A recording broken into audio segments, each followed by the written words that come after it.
பிரியமானவர்களே, இந்நாட்களிலே நாம் சங்கீத புத்தகத்தை சிந்தித்து வருகிறோம். இன்று 68, 69 சங்கீதங்களை சிந்திப்போம். 68 சங்கீதம் விடுதலை குறித்த, வெற்றியை குறித்ததான ஒரு சங்கீதம்.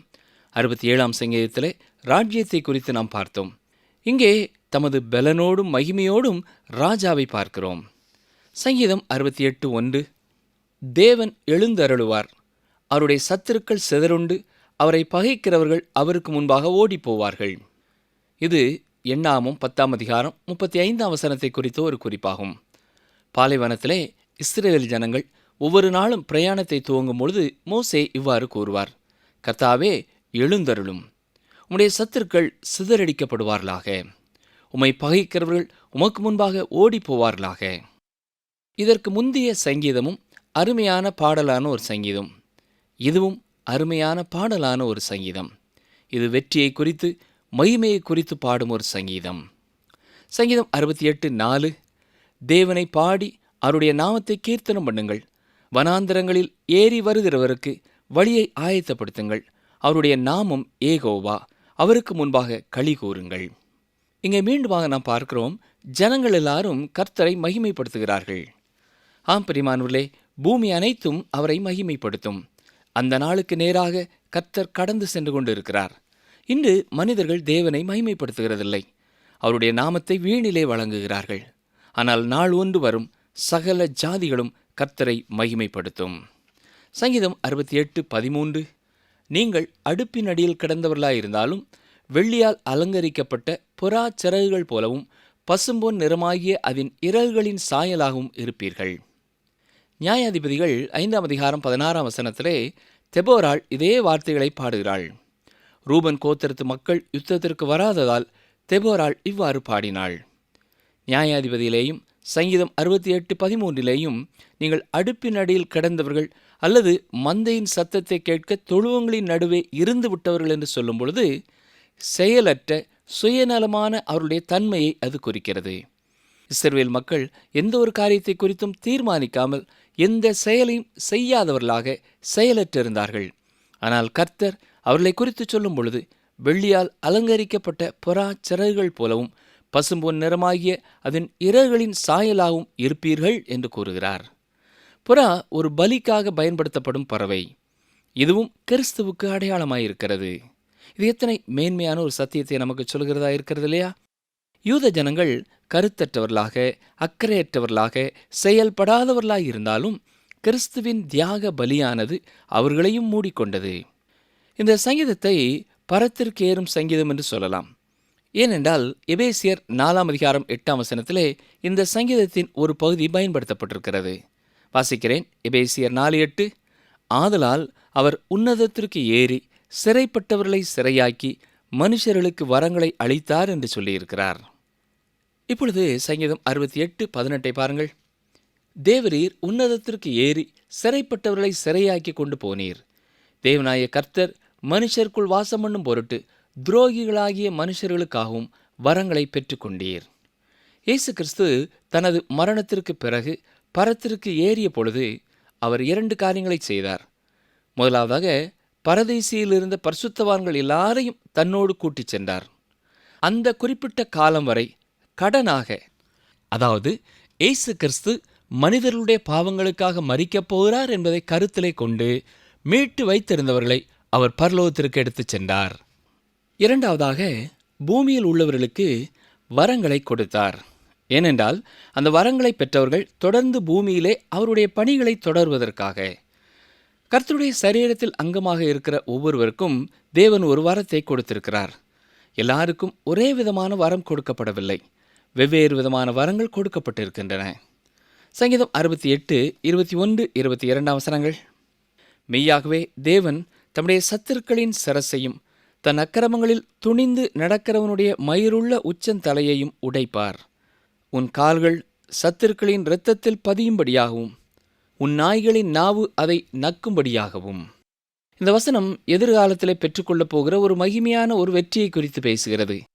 தன் அக்கிரமங்களில் துணிந்து நடக்கிறவன் என்று சொல்லப்படுவது அந்தி கிறிஸ்துவை குறித்து கூறுகிறது. அந்தி கிறிஸ்து எத்தனை காரியங்களை செய்ய முற்பட்டாலும் அவன் தோல்வியையே கண்டடைவான். கடல்களின் ஆழங்களிலிருந்தும் கர்த்தர் தம்முடைய பிள்ளைகளை கொண்டு வருவார். இதுதான் இஸ்ரவேலை மீட்டு எடுக்கும் காரியம். சங்கீதம் 68:27 பாருங்கள். அங்கே அவர்களை ஆளுகிற சின்ன பென்யமீனும் யூதாவின் பிரபுக்களும் அவர்கள் கூட்டமும் செபுலோனின் பிரபுக்களும் நப்தலியின் பிரபுக்களும் உண்டு. இந்த வசனம் இஸ்ரவேலின் ஜனங்களை குறித்து கூறுகிறது. இன்று சிலர் இங்கிலாந்து நாட்டில் உள்ளவர்கள்தான் தொலைந்து போன 10 கோத்திரங்களைச் சேர்ந்தவர்கள் என்று சொல்கிறார்கள். சங்கீதம் 68:35 பாருங்கள். தேவனே, உமது பரிசுத்த ஸ்தலங்களிலிருந்து பயங்கரமாய் விளங்குகிறீர். இஸ்ரவேலின் தேவன் தம்முடைய ஜனங்களுக்கு பெலனையும் சத்துவத்தையும் அருளுகிறவர். தேவனுக்கு ஸ்தோத்திரம் உண்டாவதாக. நாமும் சிறியவர்களாக இருந்தாலும் அதே பெரிய தேவனை உடையவர்களாய் இருக்கிறோம். அவரே நமக்கு பெலனையும் சத்துவத்தையும், நமக்கு தேவையான வல்லமையையும் கொடுக்கிறார். கர்த்தருக்கே சகல கனமும் மகிமையும் உண்டாவதாக. தொடர்ந்து 69ஆம் சங்கீதத்தை பார்ப்போம். இது மேசியாவை குறித்த ஒரு அற்புதமான சங்கீதம். இதுவும் தாவீதின் மற்றும் ஒரு சங்கீதம். இது குறிப்பிடத்தக்க சங்கீதம். ஏனென்றால் இயேசு கிறிஸ்துவின் வாழ்க்கையிலே அமைதியான காலங்களை குறித்து இது பேசுகிறது. இந்த சங்கீதம் ஷோஷனீம் என்று சொல்லப்பட்டிருக்கிறது. இயேசு கிறிஸ்து சாரோனின் ரோஜாவாகவும் பள்ளத்தாக்கின் லீலியுமாக இருக்கிறார். சோஷனீம் என்றால் லீலி புஷ்பம். 22ஆம் சங்கீதத்திற்கு அடுத்தாற்போல இந்த சங்கீதம்தான் புதிய ஏற்பாட்டிலே அதிகமாக எடுத்து பயன்படுத்தப்பட்டிருக்கிறது. 22ஆம் சங்கீதம் இயேசுவின் மரணத்தை குறித்து பேசுகிறது. 69ஆம் சங்கீதம் இயேசுவின் வாழ்க்கையிலே புதிய ஏற்பாட்டிலே சொல்லப்பட்டிராத காலங்களை குறித்த இடைப்பட்ட காலங்களிலே உள்ள காரியங்களை கூறுகிறது. இந்த 69ஆம் சங்கீதம் யோவான் சுவிசேஷத்திலே, ரோமர் எழுதிய நிருபத்திலே, மத்தேயு, மார்க்கு, லூக்கா, அப்போஸ்தலர் நடபடிகளின் புத்தகத்திலேயும் பயன்படுத்தப்பட்டிருக்கிறது. வார்த்தைக்கு வார்த்தை இதே வார்த்தைகளை எடுத்து பயன்படுத்தப்படாவிட்டாலும் இந்த சத்தியங்களை குறிப்பாக பல இடங்களிலே புதிய ஏற்பாட்டிலே எடுத்து பயன்படுத்தப்பட்டிருக்கிறதை நாம் பார்க்கலாம். இந்த சங்கீதத்திலே 22 முதல் 28ஆம் வசனங்கள் வரை உள்ள பகுதியைத்தான் அதிகமாக புதிய ஏற்பாட்டு எழுத்தாளர்கள் பயன்படுத்தியிருக்கிறார்கள். இயேசு கிறிஸ்து ஊழியத்தை ஆரம்பிக்கும் முன்னதாக இளவயதிலே எப்படி இருந்தார் என்பதை குறித்து இந்த சங்கீதம் விவரிக்கிறது. லூக்கா எழுதின சுவிசேஷத்திலே இயேசு கிறிஸ்துவின் வாழ்க்கையிலே சிறு பிராயத்திலே நடந்த ஒரு சம்பவத்தை மட்டும் நாம் பார்க்கிறோம். அது இயேசு 12 வயதாய் இருக்கும் பொழுது நடைபெற்றது. பின்னர் 30 வயது வரை இயேசு கிறிஸ்துவின் வாழ்க்கையை குறித்து நமக்கு எதுவுமே தெரியவில்லை. அந்த காலகட்டங்களை குறித்த சில கருத்துக்களை இந்த சங்கீதத்திலே நாம் பார்க்கலாம். நாசரேத் ஊரிலே அவருடைய வாழ்க்கையிலே சில காலங்களையும், சிலுவையிலே அவர் தொங்கிய பொழுது சில மணி நேரங்கள் நடைபெற்ற காரியங்களையும் நாம் இந்த சங்கீதத்திலே பார்க்கலாம். நீதி வேண்டும் என்ற கூக்குரலின் ஜெபத்தை நாம் இந்த சங்கீதத்திலே பார்க்கிறோம். தாழ்மைப்படுத்தப்பட்டு புறக்கணிக்கப்பட்ட அவருடைய காலங்களை குறித்து கூறும் சங்கீதம் 69ஆம் சங்கீதம். 69ஆம் சங்கீதம் 1ஆம் வசனத்தை பாருங்கள். தேவனே, என்னை இரட்சியும், வெள்ளங்கள் என் ஆத்துமா மட்டும் பெருகி வருகிறது. கவனித்தீர்களா? அவருடைய பாடுகள் அத்தனை அதிகமாய் இருந்திருக்கிறது. சிலுவையிலே சரீரத்திலே அவர் அதிகமாக பாடுபட்டார், உண்மைதான். ஆனால் அவர் பூமியிலே வாழ்ந்த நாட்களிலேயும் தாங்க முடியாத வேதனைகளை அவர் சந்தித்தார். நம்முடைய வாழ்க்கையிலெல்லாம் அப்படிப்பட்ட காரியங்கள் நடந்திருக்கும் என்றால் நாமே நம்முடைய வாழ்க்கையை முடித்திருப்போம். இயேசு சிலுவையிலே தொங்கிய பொழுது கடைசி 3 மணி நேரமும் உலகத்தின் பாவத்தை சுமந்து தீர்க்கும் தேவ ஆட்டுக்குட்டியாக தொங்கிக் கொண்டிருந்தார். அந்த நேரத்திலேதான் அவர் நமக்காக பாவமாக்கப்பட்டார். அவருடைய வாழ்நாள் முழுவதும் எத்தனையோ பாடுகளையும் துன்பங்களையும் அவர் அனுபவித்திருந்தாலும் நாம் பார்க்கிறது போல அந்த பாடுகள், அந்த துன்பங்களினாலே நமக்கு ரட்சிப்பு ஏற்படவில்லை. அவர் தாழ்மைப்படுத்தப்பட்டார். அவர் மனமோந்து தன்னைத்தானே தாழ்த்தி கொண்டார். உலகத்திலே அவர் மனிதனாக வந்தபொழுது தன்னையே ஒரு கட்டுப்பாட்டிற்குள்ளே, ஒரு வரையறைக்குள்ளே அவர் அர்ப்பணித்தார். பொதுவான நம்முடைய எண்ணம் எப்படி இருக்கிறது? அநேக காரியங்களை அறிந்து கொள்ள விரும்புகிறோம்.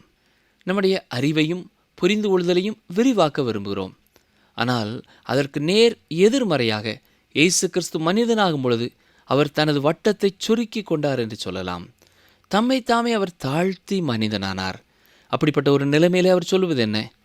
ஆழமான உளையில் அமிழ்ந்திருக்கிறேன், நிற்க நிலை இல்லை, நிலையில்லாத ஜலத்தில் ஆழ்ந்திருக்கிறேன், வெள்ளங்கள் என்மேல் புரண்டு போகிறது. அவர் மாட்டுத் தொழுவிலே பாலனாக பிறந்த பொழுதே பாடுகள் துன்பங்கள் அவருக்கு இருந்தது. இயேசு பிறந்த பொழுது அந்த சத்திரத்திலே தங்கியிருந்த மனிதர்களை விட தொழுவத்திலே அவர் பிறந்த பொழுது கவனித்து கொண்டிருந்த மாடுகளும் ஆடுகளும் சிறந்தது என்று சொல்லலாம். ஆம் பிரியமானவர்களே, மாட்டுத் தொழுவிலே பாடுகளின் மத்தியிலே அவர் பிறந்தார். அவருடைய வாழ்க்கை பாடுகளின் மத்தியிலே ஆரம்பமானது. அவர் வளர்க்கப்பட்ட நாசரேத்திற்கு கடந்து செல்வோம். சங்கீதம் 69:3, நான் கூப்பிடுகிறதுனால் இளைத்தேன், என் தொண்டை வறண்டு போயிற்று, என் தேவனுக்கு நான் காத்திருக்கையில் என் கண்கள் பூத்து போயிற்று. 30 வயது வரை பல காலங்களிலே அவருடைய கண்கள் குளமாயின. வசனம் 4, நிமித்தமில்லாமல் என்னை பகைக்கிறவர்கள் என் தலைமயிரிலும் அதிகமாயிருக்கிறார்கள். வீணாக எனக்கு சத்துருக்களாகி என்னை சங்கரிக்க வேண்டுமென்று இருக்கிறவர்கள் பலத்திருக்கிறார்கள். நான் எடுத்துக்கொள்ளாததை நான் கொடுக்க வேண்டியதாயிற்று. இந்த வசனம் யோவான் 15:25 வசனத்திலேயும் கூறப்பட்டிருக்கிறது. கவனியுங்கள், அந்த வசனத்தை வாசிக்கிறேன். முகாந்திரமில்லாமல் என்னை பகைத்தார்கள் என்று அவர்களுடைய வேதத்தில் எழுதியிருக்கிற வாக்கியம் நிறைவேறும்படிக்கு இப்படி ஆயிற்று. மேலும் ரோமர் 3:24 வசனத்தை கவனியுங்கள். இலவசமாய் அவருடைய கிருபையினாலே கிறிஸ்து இயேசுவில் உள்ள மீட்பை கொண்டு நீதிமான்களாக்கப்படுகிறார்கள். ஆம் பிரியமானவர்களே, நம்மிலே எந்த நல்ல காரியத்தையும் தேவன் காணாதவராக இருந்தாலும் தம்முடைய கிருபையினாலே நம்மை நீதிமான்களாக்கினார். நம்மிலே யாரை பார்த்தும் இந்த மனுஷன் அல்லது இந்த மனுஷி சிறந்தவளாக தெரிகிறாள், நான் அவளை நீதிமானாக்கப் போகிறேன், அவனை நீதிமானாக்கப் போகிறேன் என்று அவர் கூறவில்லை. நாம் முழுவதும் கெட்டுப்போனவர்களாக, தேவனை விட்டு தூரமாய் போனவர்களாக இருந்த பொழுதே தேவன் நம்மை நீதிமான்களாக்கினார். இந்த சங்கீதம் நமக்கு என்ன சொல்கிறது? எந்த காரணமும் இல்லாமல் அவர்கள் இயேசுவை பகைத்தார்கள். நன்றாக கவனியுங்கள், எந்த காரணமும் இல்லாமலேயே நான் நீதிமானாக்கப்படும்படியாக, எந்த காரணமும் இல்லாமலேயே அவர் வெறுப்பை, பகையை ஏற்றுக்கொண்டார். இது எவ்வளவு பெரிய ஒரு சத்தியம் இல்லையா? சங்கீதம் 69:5, தேவனே, நீர் என் புத்தியீனத்தை அறிந்திருக்கிறீர், என் குற்றங்கள் உமக்கு மறைந்திருக்கவில்லை. இந்த வசனம் எப்படி இயேசு கிறிஸ்துவுக்கு பொருத்தமானதாக இருக்கும்? ஞாபகம் இருக்கிறதா? அவர் மனிதனாக இந்த பூமியிலே வந்தார். அவர் பரிசுத்தராக இருந்தார், மாசற்றவராய் இருந்தார், பாவத்தை விட்டும் பாவிகளை விட்டும் வேறுபட்டவராய் இருந்தார். ஆனால் சிலுவையிலே அவர் தொங்கிய கடைசி சில மணி நேரங்கள் நமக்காக பாவமானார். கெத்செமனே தோட்டத்திலே அதைத்தான் அவர் எதிர்த்து நின்றார்.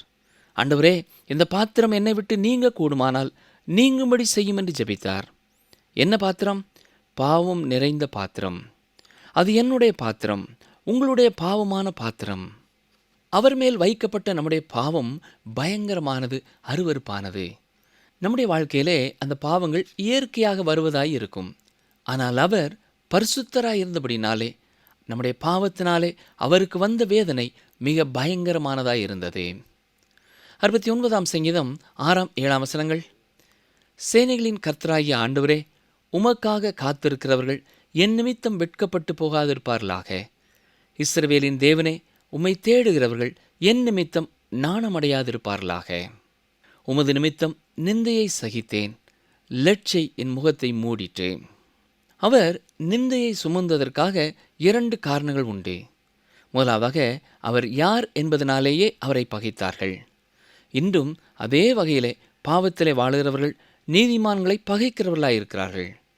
இரண்டாவதாக, இயேசு இந்த பூமியிலே ஒரு தாழ்மையான இடத்தை எடுத்துக்கொள்ளும்படியாய் வந்தார். சங்கீதம் 69:8, என் சகோதரருக்கு வேற்று மனுஷனும் என் தாயின் பிள்ளைகளுக்கு அந்நியனும் ஆனேன். வேறு எந்த வகையிலும் நாம் அறிந்து கொள்ள முடியாத பல காரியங்களை இந்த வசனம் நமக்கு சொல்கிறது. நற்செய்தி நூலிலே இயேசுவிற்கு பின் மரியாள் பெற்றெடுத்த இயேசுவின் சகோதரர்கள் என்று சொல்லப்பட்டிருக்கிற யூதா, யோசேயை குறித்து நாம் வாசிக்கிறோம். ஒருவேளை இந்த இருவரும் ஒரு நாள் திடீரென்று வந்து தங்கள் தாயினிடத்திலே, அம்மா, இயேசு உண்மையாகவே எங்களுடைய சகோதரர் அல்ல என்று சிலர் சொல்லுகிறார்களே, இயேசுவிற்கு அப்பா யார் என்று தெரியாது என்று சொல்கிறார்களே என்று கேட்டிருக்கலாம். அதைத்தான் இந்த வசனம் சொல்லுகிறது, என் தாயின் பிள்ளைகளுக்கு அந்நியனுமானேன். இப்படிப்பட்ட சூழ்நிலையிலே அந்த குடும்பத்திலே முழுமையான சந்தோஷம் இருந்திருக்க முடியுமா? நன்றாக கவனியுங்கள், என் தாயின் பிள்ளைகளுக்கு அந்நியனுமானேன். என்னுடைய தகப்பனுடைய பிள்ளைகளுக்கு என்று சொல்லப்படவில்லை. ஏனென்றால் யோசேப்பு அவருடைய தகப்பன் அல்ல.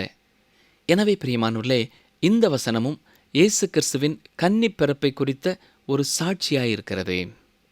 சங்கீதம் 69:9, உம்முடைய வீட்டை குறித்து உண்டான பக்தி வைராக்கியம் என்னை பட்சித்தது, உம்மை நிந்திக்கிறவர்களுடைய நிந்தனைகள் என்மேல் வந்தது.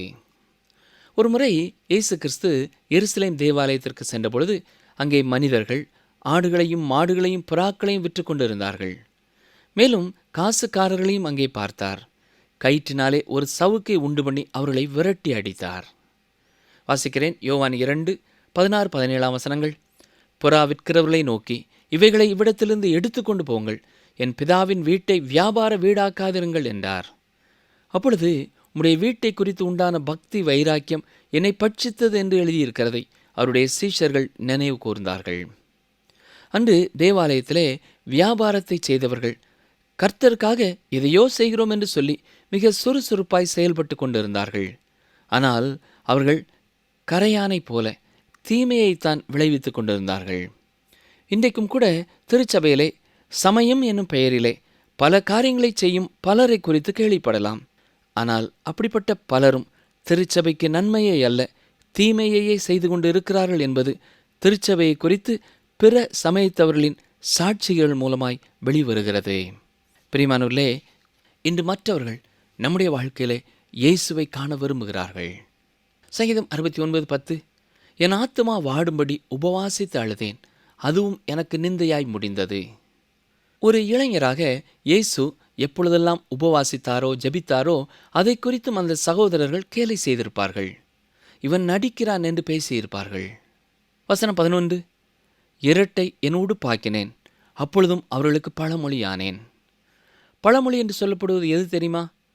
தவறான வழியிலே பெற்றெடுக்கப்பட்ட மகன் என்பதுதான் இயேசுவை குறித்து வழங்கி வந்த பழமொழி. இன்றைக்கும் பலர் இயேசுவை யார் என்று கூறுகிறார்கள்? சங்கீதம் 69:12 பாருங்கள். வாசலில் உட்கார்ந்திருக்கிறவர்கள் எனக்கு விரோதமாய் பேசுகிறார்கள், மதுபானம் பண்ணுகிறவர்களின் பாடலானேன். வாசலில் உட்கார்ந்திருக்கிறவர்கள் அந்த பட்டணத்து நியாயாதிபதிகள். அப்படியென்றால் நாசரேத்தோரிலே பெரியவர்கள் சிறந்தவர்கள் என்று எண்ணப்பட்டவர்களும் அவரை குறித்து தீமையாகவே பேசியிருக்கிறார்கள். நாசரேத் மக்களே அவர் தேவனுடைய குமாரன் என்பதை ஏற்றுக்கொள்ளவில்லை. மதுபானம் பண்ணுகிறவர்களும் அவரை குறித்து பாடுகிறவர்களாக இருந்தார்கள். இதனால்தான் பிரியமானவர்களே, நாசரேத்திலே இயேசுவின் வாழ்க்கை மிக அருமையான ஒரு சூழ்நிலையிலே இல்லை என்று கூறுகிறேன். இவை எல்லாவற்றையும் எதற்காக அவர் சகித்தார் தெரியுமா? நானும் நீங்களும் தேவனுடைய சொந்த பிள்ளைகள் என்று அழைக்கப்படும்படியாக. அவர் இவன் யார் பெற்ற பிள்ளையோ என்ற கேலியை ஏற்றுக்கொண்டார். இயேசு எனக்காகவும் உங்களுக்காகவும் சிலுவையிலே நம்முடைய பாவங்களை சுமந்து தீர்த்தபடினாலே இன்றைக்கு நாம் தேவனுடைய சொந்த பிள்ளைகளாய் இருக்கிறோம். நாம் அவருடைய சொந்த பிள்ளைகள் என்று அழைக்கப்படுவதற்காக இயேசு 30 ஆண்டுகள் ஏளனமான பேச்சின் மத்தியிலேயும் பரியாச பாடல்களின் மத்தியிலேயும் நமக்காக பொறுமையோடு இருந்தார். சங்கீதம் 69:13, ஆனாலும் கர்த்தாவே, அனுக்கிரக காலத்திலே உம்மை நோக்கி விண்ணப்பம் செய்கிறேன். தேவனே, உமது மிகுந்த கிருபையினாலும் உமது இரட்சிப்பின் சத்தியத்தினாலும் எனக்கு செவி கொடுத்தருளும். இந்த வசனம் 2 கொரிந்தியர் 6:2 எடுத்து பயன்படுத்தப்பட்டிருக்கிறது. வாசிக்கிறேன். 2 கொரிந்தியர் 6:2, அனுக்கிரக காலத்திலே நான் உனக்கு செவி கொடுத்து இரட்சணிய நாளிலே உனக்கு உதவி செய்தேன் என்று சொல்லியிருக்கிறாரே. இதோ இப்பொழுதே அனுக்கிரக காலம், இப்பொழுதே இரட்சணிய நாள். சுவிசேஷ புத்தகத்திலே இயேசு ஜெபித்தார் என்று பார்க்கிறோம். இங்கே அவர் என்ன ஜெபித்தார் என்பதை பார்க்கிறோம். வசனங்கள் 14-19 வரை அவர் ஜெபித்த ஜெபம். இன்றும் நீங்கள் நேரம் எடுத்து அதை வாசித்து பாருங்கள். அவருடைய வேதனைகளை குறித்தும் தான் பெற்றுக்கொள்ளப் போகிற விடுதலை குறித்தும் வெற்றியை குறித்ததுமான நம்பிக்கையை நாம் பார்க்கிறோம். எந்த ஒரு ஆழமும் அவரை வைத்துக் கொள்ள முடியாது. அவர் எல்லாவற்றிலிருந்தும் ரட்சிக்கப்பட்டார். அடுத்த 2 வசனங்களான சங்கீதம் 69, 20, 21 வசனங்கள் சிலுவையிலே அவர் செலவு செய்த இருளான மணி நேரங்களை குறித்து சொல்லுகிறது. வாசிக்கிறேன். நிந்தை என் இருதயத்தை பிளந்தது, நான் மிகவும் வேதனைப்படுகிறேன். எனக்காக பரிதபிக்கிறவன் உண்டோ என்று காத்திருந்தேன், ஒருவனும் இல்லை. தேற்றுகிறவர்களுக்கு காத்திருந்தேன், ஒருவனையும் காணேன். என் ஆகாரத்தில் கசப்பு கலந்து கொடுத்தார்கள், என் தாகத்துக்கு காடியை குடிக்க கொடுத்தார்கள். 22 வசனம், அவர்களுடைய பந்தி அவர்களுக்கு கண்ணியும் அவர்களுடைய செல்வம் அவர்களுக்கு வலையுமாயிருக்க கடவுது. பவுல் அப்போஸ்தலன் ரோமர் நிருபத்திலே 11 9-10 வசனங்களிலே இதை எடுத்து பயன்படுத்தி இருக்கிறார். தீமை செய்கிறவர்களுக்காக ஜெபிக்கும் ஜெபம் கிறிஸ்தவ ஜெபம் அல்ல என்று சிலர் கூறுவார்கள். இயேசு கிறிஸ்துவை புறக்கணித்தவர்களை குறித்து புதிய ஏற்பாட்டிலே அது சொல்லப்பட்டிருக்கிறபடினாலே நாம் அவ்வாறு அதை கூற முடியாது. அவை தேவனை விட்டு தூரமாய் போனவர்களை குறித்து சொல்லப்பட்ட நியாய தீர்ப்பு. சங்கீதம் 69:25, அவர்கள் வாசஸ்தலம் பாழாக கடவது, அவர்களுடைய கூடாரங்களில் குடியில்லாமற் போவதாக. யூதாஸ் காரியத்தை குறித்து சொல்லும் பொழுது பேதுரு அப்போஸ்தலர் 1 இதை பயன்படுத்தி இருக்கிறார். தொடர்ந்து சங்கீதம் 69:26 முதல் 28 வரை உள்ள வசனங்களை நாம் சிந்திப்போம் என்றால் 28 நாம் பார்ப்பது போல ஜீவ புஸ்தகத்திலிருந்து அவர்கள் பெயர் கிறுக்கப்பட்டு போவதாக என்று சொல்லப்படுவது கேள்வியை எழுப்புகிறது. வெளிப்படுத்தின விசேஷம் 3 குறித்தும் பல வாக்குவாதங்கள் நடைபெற்றிருக்கின்றன. சிருஷ்டிப்பை குறித்த ஒரு பதிவேடு உண்டு பிரியமானவர்களே. அதைத்தான் சங்கீதம் 139:16 கூறுகிறது. மேலும் ரட்சிக்கப்பட்டவர்களுடைய பெயர் எழுதி வைக்கப்படும் ஜீவ புத்தகமும் இருக்கிறது. அது மட்டுமல்ல, நாம் செய்த செயலில் குறிக்கப்பட்டுள்ள ஒரு குறிப்பு புத்தகமும் உண்டு. ஜீவ புஸ்தகத்திலிருந்து அவர்கள் பெயர் கிறுக்கப்பட்டு போவதாக என்று சொல்லப்படுவதற்கு கொடுக்கப்படும் விளக்கம் என்னவென்றால், நீங்கள் பிறக்கும் பொழுதே ஜீவிக்கிறவர்களுடைய பெயர் பட்டியலிலே உங்களுடைய பெயர் எழுதப்பட்டிருக்கிறது. அதாவது நீங்கள் ரட்சிப்பை பெற்றுக்கொள்ள வாய்ப்பை பெற்றவர்களாய் இருக்கிறீர்கள் என்பதை அது தெரிவிக்கிறது. பின்னர் உங்கள் வாழ்க்கையிலே நீங்கள் பாவத்திலும் மீறுதலிலும் கடந்து செல்லும் பொழுது ரட்சிப்பை பெற்றுக்கொள்வதற்கான நிலைமையிலிருந்து வழி விலகி போகிறீர்கள். அப்பொழுது உங்கள் பெயர் அந்த புத்தகத்திலிருந்து எடுக்கப்படுகிறது. எனவே ஜீவ புத்தகம் என்று சொல்லும் பொழுது ஜீவிக்கிறவர்களுடைய பெயர் பட்டியல், அதாவது சிருஷ்டிக்கப்படும் பொழுது பெயர் எழுதப்பட்ட புத்தகம். நீதிமான்களுடைய பெயரோடு அவர்கள் பெயர் எழுதப்படாதிருக்கும் என்று சொல்லும் பொழுது ரட்சிக்கப்பட்டவர்களுடைய பெயர் பட்டியலிலே அவர்களுடைய பெயர் இருக்காது. இந்த சங்கீதம் ஒரு மகிமையான பாடல் ஓசையோடு நிறைவடைகிறது. வசனம் 30, தேவனுடைய நாமத்தை பாட்டினால் துதித்து அவரை ஸ்தோத்திரத்தினால் மகிமைப்படுத்துவேன். முதல் முறை இயேசு உலகத்தில் வந்தபொழுது தாழ்த்தப்பட்டவராக வந்தார். இரண்டாவது முறை அவர் மகிமைப்பட்டவராக வரப்போகிறார். மீட்கப்பட்டவர்கள் மட்டுமே ஒரு காலத்திலே பூமியிலே இருக்கப் போகிறார்கள். பரலோகத்திலும் மீட்கப்பட்டவர்கள் மட்டுமே இருக்கப் போகிறார்கள். இன்றைக்கும் உலகத்தில் 2 வகையான மக்கள் கூட்டம் மட்டுமே உண்டு. ஒரு கூட்டம் மீட்கப்பட்டவர்கள், மீட்கப்பட்ட பாவிகள். மற்ற கூட்டம் மீட்கப்படாத பாவிகள். உங்களுக்கே தெரியும் நீங்கள் எந்த கூட்டத்திலே இருக்கிறீர்கள் என்பது. சங்கீதம் 69:33, கர்த்தர் எளியவர்களின் விண்ணப்பத்தை கேட்கிறார், கட்டுண்ட தம்முடையவர்களை அவர் புறக்கணியார். ஆம் பிரியமானவர்களே, ஏழை எளியவர்களின் விண்ணப்பத்தை கர்த்தர் கேட்கிறார்.